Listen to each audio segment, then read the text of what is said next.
Hasdrubal's campaign to support his brother in Italy had been successful so far. After evading Publius Scipio in Becula, recruiting mercenaries in Celtiberia, and crossing the Alps with the help of Hannibal's previous constructions, Hasdrubal arrived in northern Italy. The Gauls, who now respected the Carthaginians, allowed him to pass through the Alps and even joined his ranks. Hasdrubal, like his brother, brought war elephants from Hispania. Rome was still reeling from the series of devastating defeats by Hannibal 10 years earlier, and the Romans were terrified at the prospect of fighting two sons of the Thunderbolt at once. Consuls Claudius Nero and Marcus Livius were sent to confront Hannibal and Hasdrubal, respectively. However, neither consul engaged their intended target at first. Claudius Nero's force was too strong for Hannibal to confront openly, leading to a stalemate in Bruttium.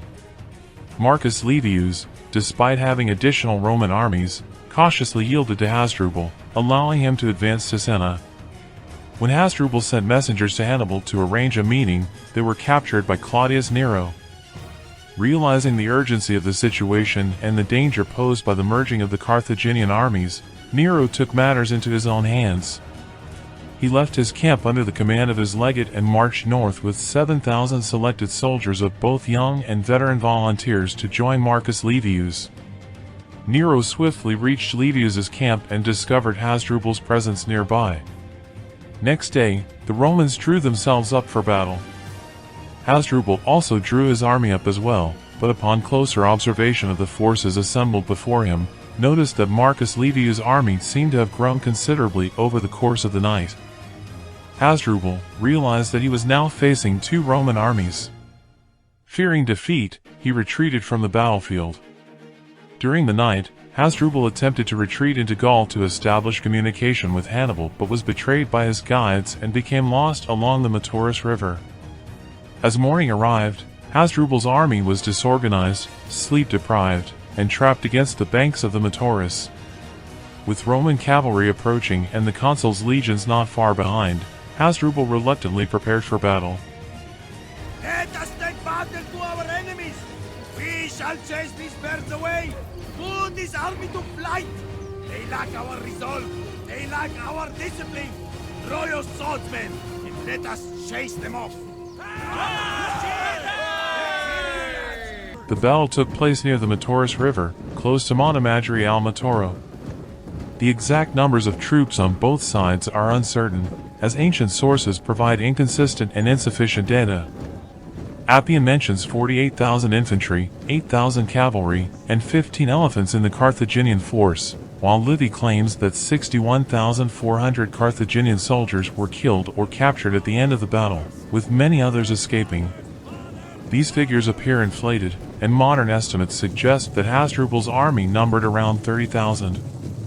Hasdrubal's army consisted of diverse cultures and ethnicities, including Hispanics, Ligures, Gauls, and a few individuals of African origin.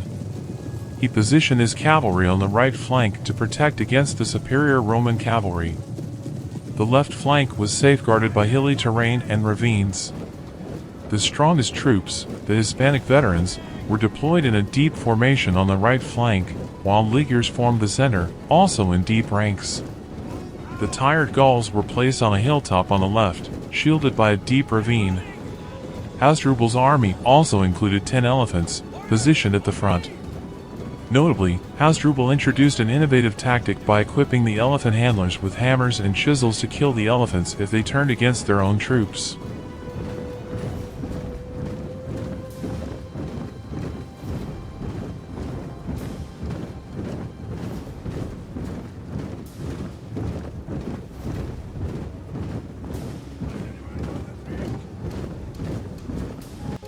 This is the kind of battle that I like. Enemies ready to be trussed and stuffed like plump geese. Listen carefully to orders, lads, and we will feast well today. Good hunting!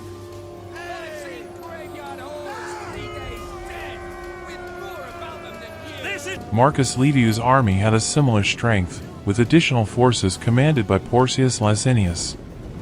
The Roman force, including allies, likely amounted to 32,000 to 40,000 men.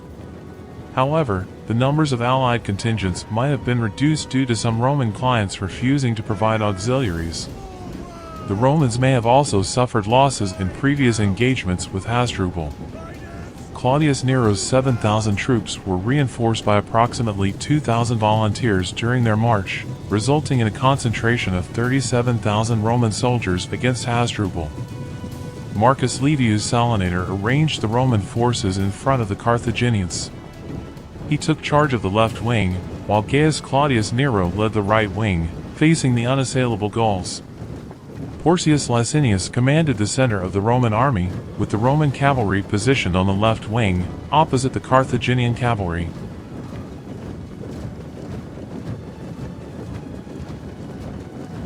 Double time! Cohors parati! Follow me! Ride out! Riders, on me! The battlefield erupted into chaos as the clash between the Roman and Carthaginian forces commenced. Neither side could gain a decisive advantage, leading to a protracted struggle that tested the resolve of every soldier on the field.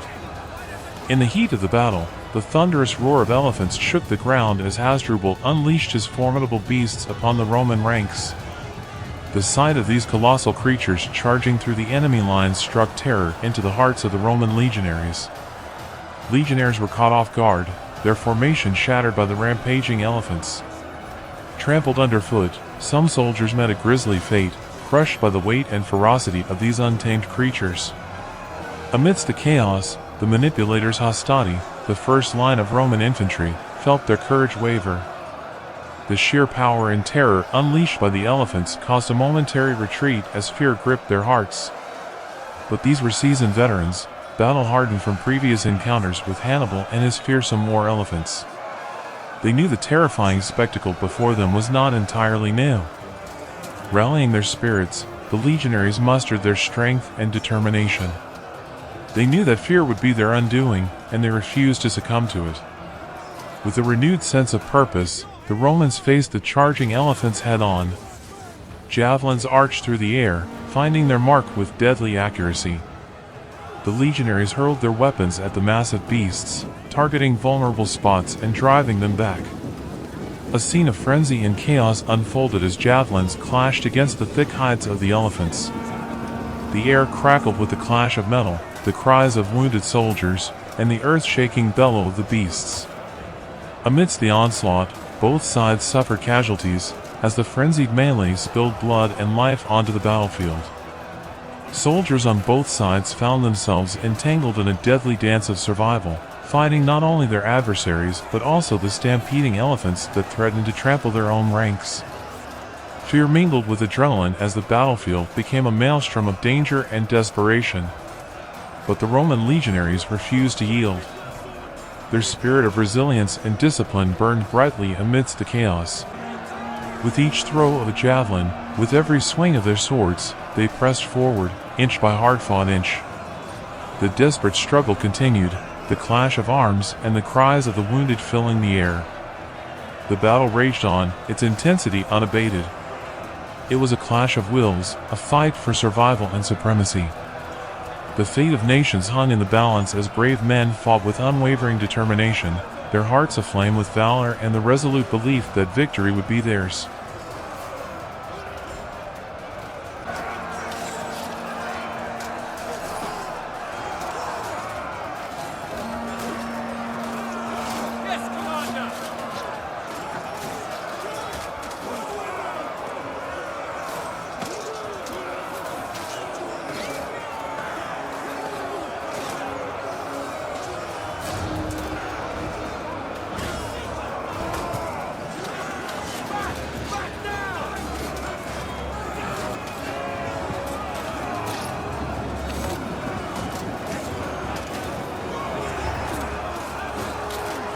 Amidst the swirling chaos of the battlefield, the Roman consul Nero found himself facing an impasse. The Celts, positioned strategically on the right wing, seemed impenetrable, their defenses holding strong. Nero knew that a direct assault would be futile, and he needed to find a way to turn the tide of battle in favor of the Roman forces. With unwavering determination, Nero devised a bold plan. He gathered a select group of his troops, forming a column that would make a swift and unexpected maneuver. Leading them from the rear of the front lines to the left wing, commanded by Salinator, they aimed to flank the enemy and disrupt their formation. As the Roman column burst onto the scene, the enemy's right wing, comprised of Iberians and Celtibers, found themselves caught off guard. The sudden assault from the flanks and rear routed their ranks, causing confusion and panic to spread through their lines.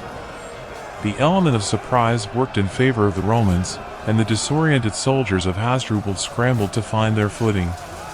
Realizing the precariousness of their situation, the soldiers of Hasdrubal's army hastily retreated, leaving the exposed Ligurians in the center vulnerable and isolated. Cut off from support, they valiantly fought back, but the relentless onslaught from the Romans attacking from the flanks proved too much to bear. The Ligurians, weary and overwhelmed, could not withstand the ferocity of the Roman assault, and their resistance crumbled. On the left wing, the Gauls, unaccustomed to the rigors of warfare, faced a daunting challenge. The seasoned Roman legionaries, battle-hardened and disciplined, launched a relentless assault. Wave after wave of Roman soldiers surged forward, their determination unyielding. The Gauls, fatigued by the scorching midday heat, found their strength waning, their movements sluggish. The odds stacked against them, they struggled to hold their ground. Amidst the tumult, emotions ran high on both sides. The air crackled with the clash of weapons and the cries of the wounded. Courage and fear intertwined, fueling the fire of battle. The Romans fought with a fierce determination, knowing that their moment of triumph was within reach, while the Gauls grappled with the overwhelming weight of the conflict.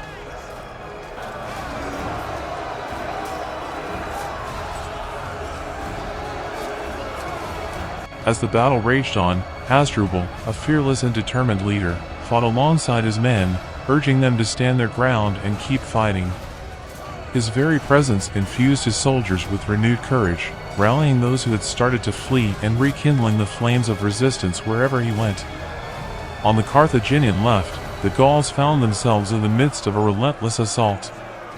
They were now confronted with a three-pronged attack, as Porcius Licinius led the charge from the front, Marcus Livius pressed on from their right flank, and Claudius Nero closed in from the rear. The Roman cavalry, having decisively defeated their Carthaginian counterparts, now brought their full force to bear. With each passing moment, the situation grew more dire for Hasdrubal's army. The Carthaginian left wing began to crumble under the overwhelming pressure, and a sense of defeat permeated the ranks. In a desperate attempt to salvage the battle, 6 of the elephants, driven by their own handlers, were put down to quell their rampages. The remaining 4 elephants were captured by the triumphant Romans. As the tides of battle turned against him and the weight of impending defeat bore down upon his weary shoulders, Hasdrubal Barca found himself standing at a crossroads. The air crackled with uncertainty, and the weight of 1,000 decisions pressed upon his mind. Surveying the chaotic battlefield, Hasdrubal's gaze settled upon his loyal Hispanic guards, their faces etched with determination and unwavering loyalty. A solemn understanding passed between them, as if spoken words were unnecessary. They knew what must be done. They knew that their fate was intertwined with that of their beloved general. The hiss of drawn swords filled the air as the Hispanic guards tightened their grip, their resolve matching that of their commander. With a surge of resolve, Hasdrubal spurred his steed forward, charging headlong into the maelstrom of Roman ranks, his guards following closely behind. His sword gleamed with a cold determination as he cut through the enemy lines with relentless fury. The clash of steel echoed in his ears, drowned out by the thunderous beats of his heart. The Romans, taken aback by the audacity of his charge, scrambled to halt his advance. But Hasdrubal and his loyal companions fought with the desperation of a cornered lion, their every strike a testament to their unwavering resolve. Hasdrubal's Hispanic guards, their loyalty aflame, formed a protective barrier around him, their shields interlocked in a wall of defiance. It was a battle within a battle, a last stand of valor and defiance amidst the chaos. Hasdrubal's eyes blazed with a fire that refused to be extinguished. Every swing of his blade, every parry, and every step forward carried the weight of a lifetime of struggle and sacrifice. In the midst of the clash, a poignant mixture of emotions welled within Hasdrubal's heart. A sense of pride in his men, who fought beside him until the bitter end. A pang of sorrow for the lives lost and the dreams shattered. And an undercurrent of acceptance, knowing that this would be his final act, the culmination of a life spent in pursuit of victory. As the battle raged on, the forces of Rome closed in around him. Their sheer numbers overwhelmed his dwindling band of loyal warriors. Yet, Hasdrubal fought on, his spirit unyielding. The wounds he sustained were numerous, but he paid them no heed, for he had long transcended the realm of physical pain. He fought not for his own survival, but for the legacy of Carthage. But even heroes have their limits. As the dust settled, Hasdrubal found himself surrounded by a sea of Roman soldiers, their spears and blades poised to strike. A bittersweet smile tugged at his lips, a mixture of pride and resignation. With a final, resolute gaze, Hasdrubal raised his sword one last time. It glinted in the dying light, a symbol of defiance against the encroaching darkness. In a burst of adrenaline-fueled desperation, he charged forward. The clash was swift and unforgiving. Blades met, and blood spilled upon the hallowed ground. And then, in a moment that seemed to stretch into eternity, the Carthaginian general fell. His body hit the earth with a resounding thud, a solemn punctuation to a life marked by valor and sacrifice. The battle continued to rage around him, the world oblivious to the passing of a formidable leader. Polybius and Livy would later sing his praises, honoring his unwavering dedication and his glorious death. They recognized that Hasdrubal had given everything he had, leading his army with unwavering valor until his final breath. But according to Dexter Hoyos, it is argued that Hasdrubal's decision to charge into the Roman ranks and meet his demise was unwise. Instead, he could have provided organization and leadership to the remaining Carthaginian forces, potentially presenting a persistent threat to Rome in northern Italy. The aftermath of the battle bore witness to the shattered remnants of the Carthaginian forces. A scattered group of Ligurians and Gauls, numbering perhaps 10,000 souls, formed an organized body in the wake of defeat. But lacking a unifying leader, their resistance faltered, and they dispersed, their hopes crushed by the absence of guidance. Yet, even in the face of overwhelming defeat, one man refused to yield. Hamilcar, a Carthaginian officer, refused to let Hasdrubal's sacrifice be in vain.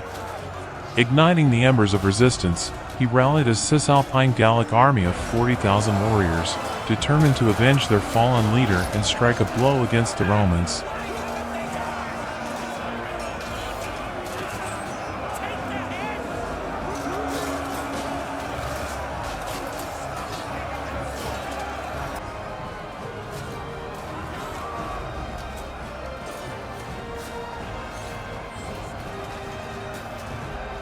The Battle of the Metaurus had come to a devastating end, leaving a trail of death and destruction in its wake.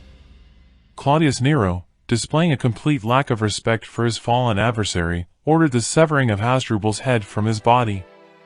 This grisly trophy was then taken south and thrown into Hannibal's camp, a symbolic gesture of victory and the crushing defeat of Carthage. Historians recognize the significance of the Battle of the Metaurus. Edward Shepard Creasy included it in his book The 15 Decisive Battles of the World, acknowledging that it effectively removed the Carthaginian threat and secured Rome's dominance. Paul K. Davis also highlights its importance, noting that the Carthaginian defeat spelled doom for Hannibal's efforts in Italy and allowed Rome to establish dominance over Spain.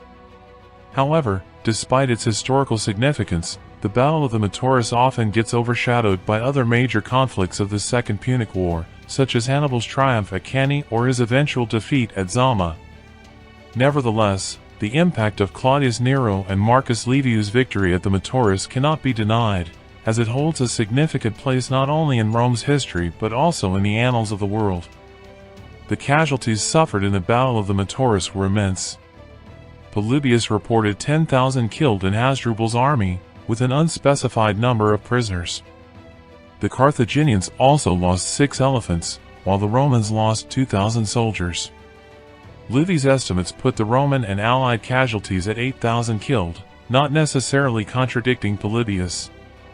However, Livy's account of Carthaginian casualties, stating 56,000 killed and 5,400 captured, is not widely accepted by modern historians.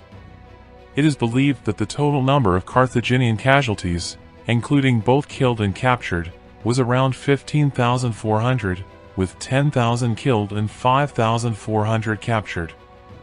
The battle claimed the lives of numerous Carthaginian officers, while many others were taken captive.